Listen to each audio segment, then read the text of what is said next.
வணக்கம் நண்பர்களே. இன்னைக்கு உலகத்தில் எந்த கடைக்கு போனாலும் நம்ம கண்ணில் முதல்ல வர்ற வாசகம் எது தெரியுமா?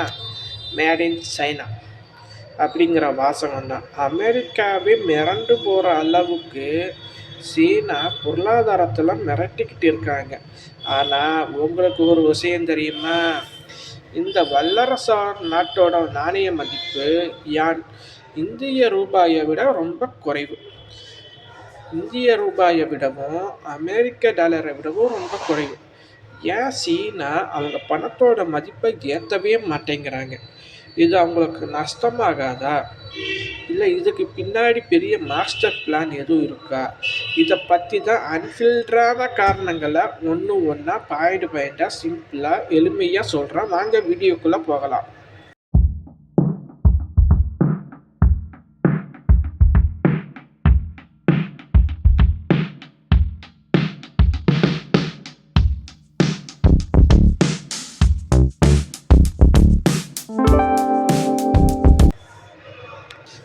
முதல்ல ஒரு சின்ன லாஜிக்கை உங்களுக்கு புரிய வைக்கிறேன்.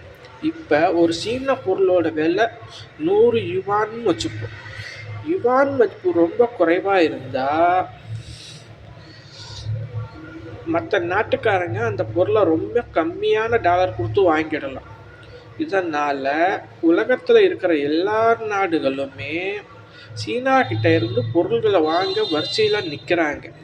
இதனால் சீனாவோட ஏற்றுமதி தாறுமாறாக அதிகரிக்குது. அவங்க நாணய மதிப்பு ரொம்ப கம்மியாக இருக்கிறது தான் அவங்க வியாபாரத்தோட பலமே. இது ஒரு பிஸ்னஸ் ஸ்ட்ராட்டஜின்னு கூட சொல்கிறாங்க.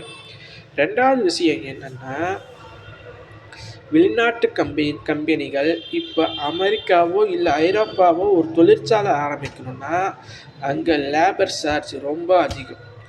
ஆனால் சீனாவில் நாணய மதிப்பு குறைவாக இருக்கிறதுனால அங்கே குறைவான சம்பளத்தில் அதிக வேலையாட்களை பயன்படுத்த முடியுது.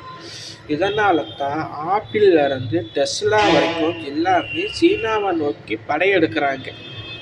சரி, அவங்க நாட்டில் இவ்வளோ பிஸ்னஸ் நடக்குது, அப்போ தானாக இந்த அவங்களோட பணத்தோட மதிப்பு உயரணும்னு ஒரு கேள்வி வரும். ஆனால் அங்கே தான் சீனா ஒரு தந்திரம் பண்ணுறாங்க. அவங்க நாட்டோட பணத்தை உயராமல் இருக்க சீனா மத்திய வங்கி உலக சந்தையில் இருக்கிற டாலர்களை தொடர்ந்து வாங்கிக்கிட்டே இருப்பாங்க. இதனால் யுவானோட டிமாண்டு செயற்கையாக குறைக்கப்படுது.